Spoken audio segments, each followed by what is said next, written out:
sammen, og velkommen til en ny serie her på kanalen, og det er simpelthen Minecraft, og jeg er inde på serveren, det hedder Mineplex, og IP'en det er eu.mineplex.com. Der vil være IP'en i beskrivelsen. Og det handler simpelthen, den her server her, det er med en masse minigames, som I kan se her. Men det jeg skal spille i den her serie, det er simpelthen survival games. Og nu går jeg bare ind på en eller anden, jeg tror den var fuld den der, så går jeg bare ind her, hvis det virker. Jeg tror det gør. Godt. Så går jeg bare ind på en eller anden med flest ind, ja. Og så kan man så være Knight og Axeman her. Den der kan man der kan man kaste med økser, og den der kan man tage lidt mindre. Block on player to use shield smash. Okay, men jeg kan også købe sådan en archer her. Der skal jeg have nogle gems, og det får man hver gang man vinder eller så. Så ja, vi er ret mange herinde, 24, okay det er så ikke. Men man starter med speed 2, som I nok kan se nu.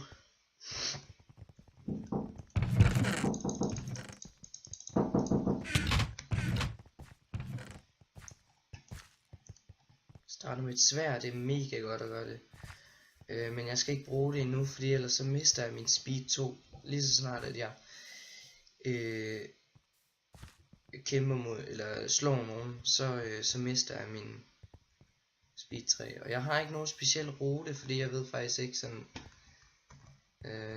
det er så livet som om jeg bliver skadet, men det er fordi man starter med 3 ekstra liv. Og her der er det sindssygt vigtigt at få mad i starten, hvilket jeg ikke har fået.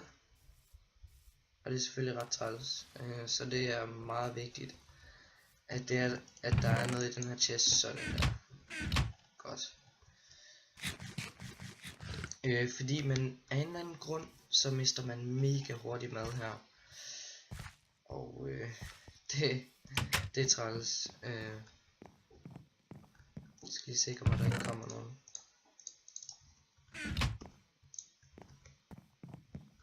Jeg lukker lige døren, så jeg kan høre, hvis der kommer nogen. Nå, så plejer der så at være en chest her. Jeg har prøvet den her map. Der er nogen der kæmper et eller andet sted på øer der. Og det er mega fedt, fordi altså, nu ved jeg godt, der er den der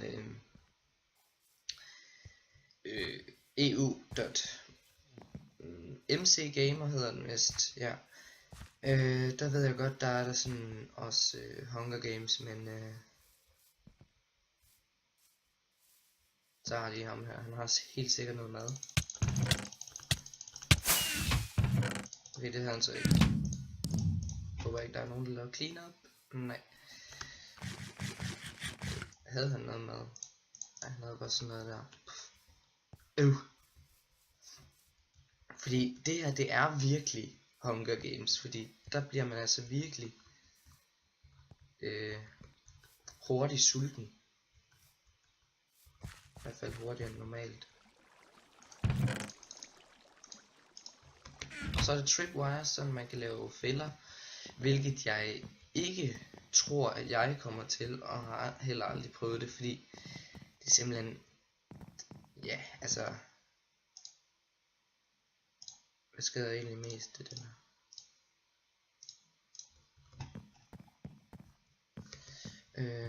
Ja, man starter, jeg tror det er fordi jeg får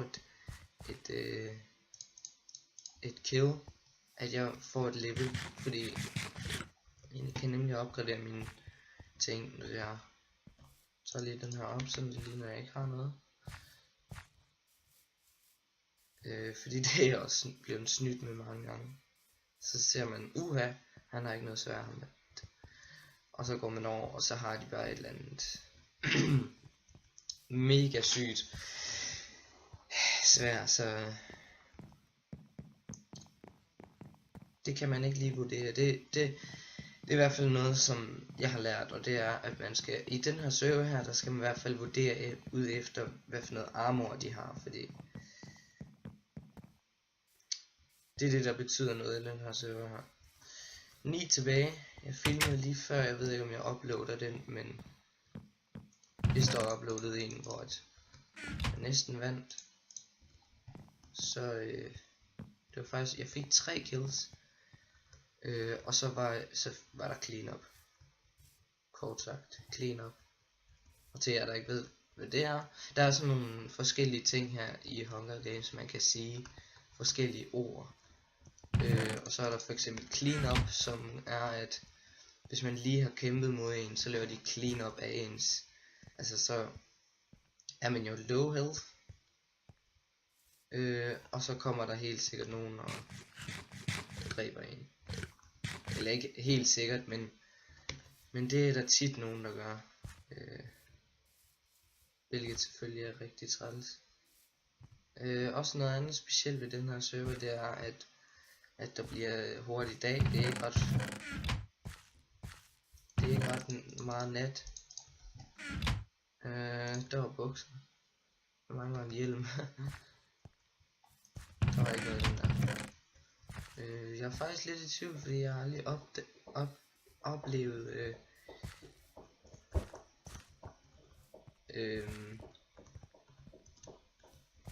jeg har aldrig oplevet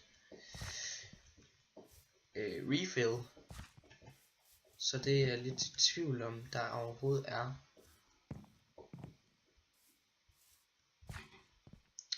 Men jeg går videre. Normalt så er jeg heldig at få et kompas. No, det lækker. En bue. Det kan jeg ikke bruge til noget. Jo, det kan jeg faktisk godt. Skal jeg lige sætte den derovre. Så har jeg faktisk ret gode ting. Jeg tager lige alle de her ting her, fordi at altså selvfølgelig jeg tager dem ud igen, når jeg ikke skal bruge dem. For eksempel den her bue der, den skal jeg ikke bruge, når jeg allerede har en. Så skal jeg lige sikre mig, at der ikke er nogen, og så spiser jeg lige lidt. Og så har jeg en iron ingot op.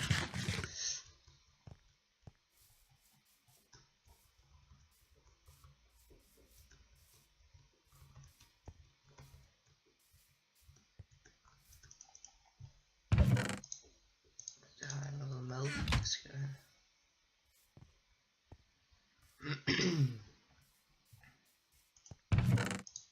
Yes, en hjelm. Sådan, så er jeg fuld armor. Der er et team der, tror jeg, eller så er de bare efter hinanden.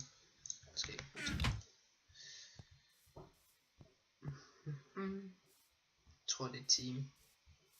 Uheldigvis. Men man kan jo lige så godt tage kampen op. Står derovre. Skal på den side der. Godt.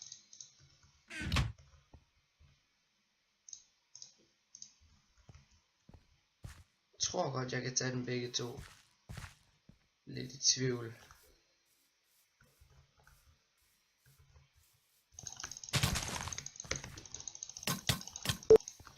Okay, det kan jeg ikke.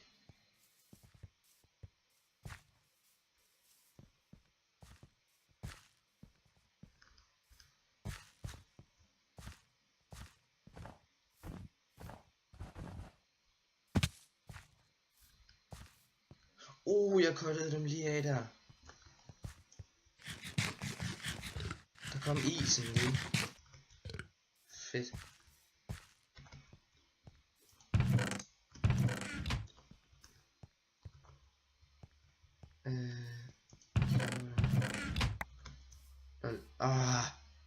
Så fik jeg lige fyldt hele min inventory.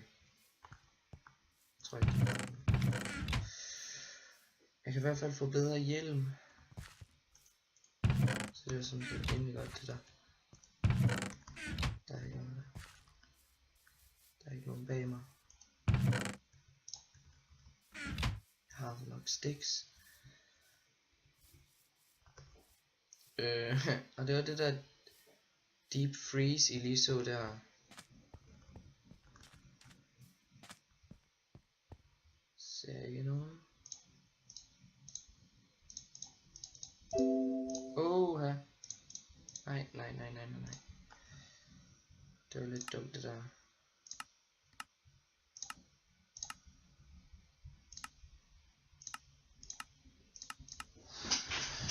Som oplader til 2 sekunder.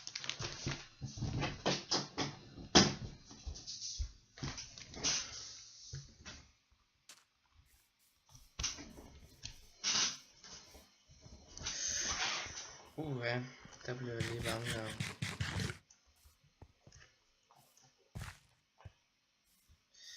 Der er et team der.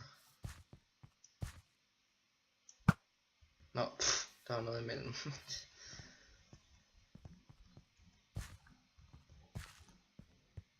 What, de har også en hund. Det gider jeg ikke det der. Der er en enlig der.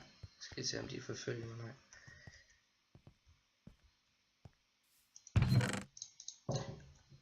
Jeg skal ikke bruge til noget.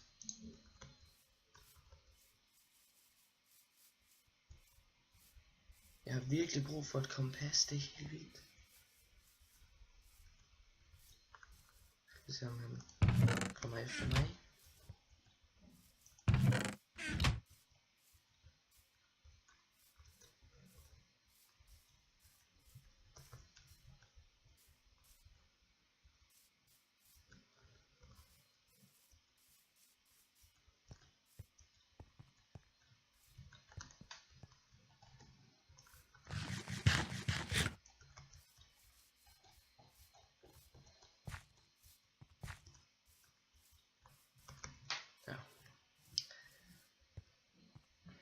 Ham på den anden side.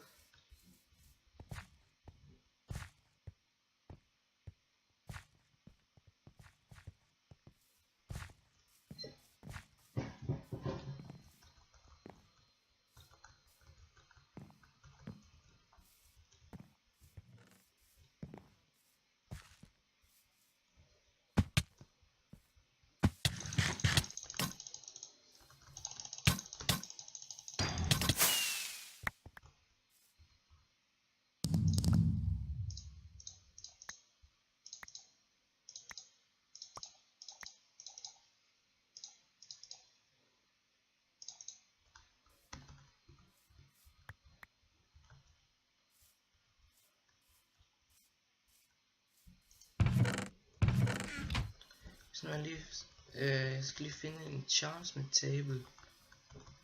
Jeg håber ikke der kommer nogen. Der er ikke noget jeg skal bruge der.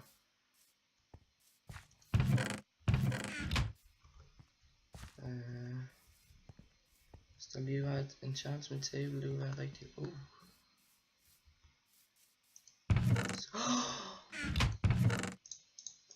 What?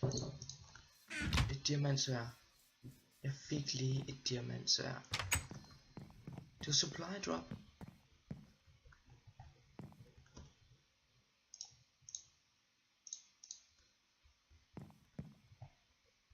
What?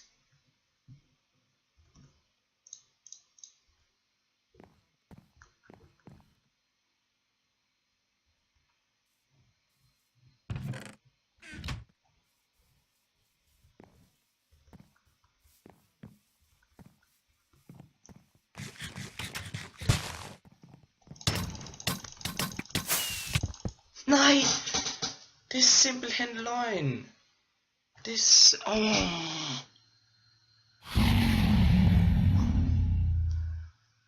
Det er simpelthen løgn.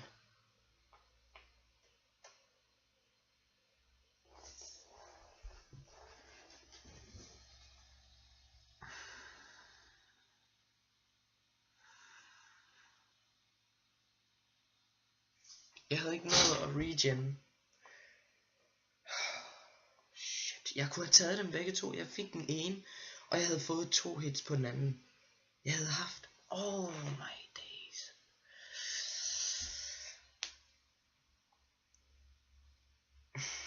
Okay. Nå. det var så den første episode af Minecraft Hunger Games, og jeg håber I har nydt episoden, og så må I se med næste gang. Jeg regner nok med at lave nogle episoder på en dag, og så uploade dem, så det kan godt være, at jeg har præcis den samme stemme, og samme lyde, der er i baggrunden og sådan noget, så. Men lad os lige se Deathmatch. Jeg skal lige se, fordi det var ikke ham der. Det var ham der tog mig. Så irriterende det er, fordi jeg har lige fået supply drop med diamantsværd. Hvis han taber, ikke? Hold fast, mand, han er dårlig så. What? Han blev dræbt af en ulv. Wow. Okay. De er helt sikkert et team, den der. Nej, det er de ikke engang. Jo, okay. Hold det fast, mand, hvor det er ufortjent.